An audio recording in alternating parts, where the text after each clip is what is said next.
pada kami mengucap ribuan terima kasih kepada mereka yang begitu minat, mohon angka begitu tinggi, 2.1 juta.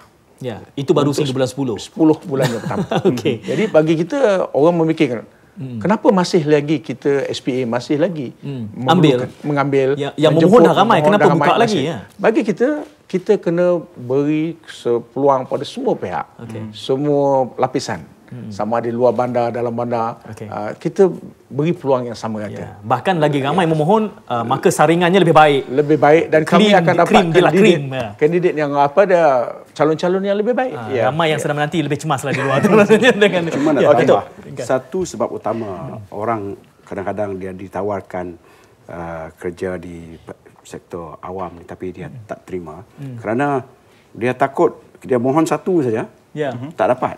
Jadi dia mohon dia mohon juga dengan pihak swasta dan sebagainya.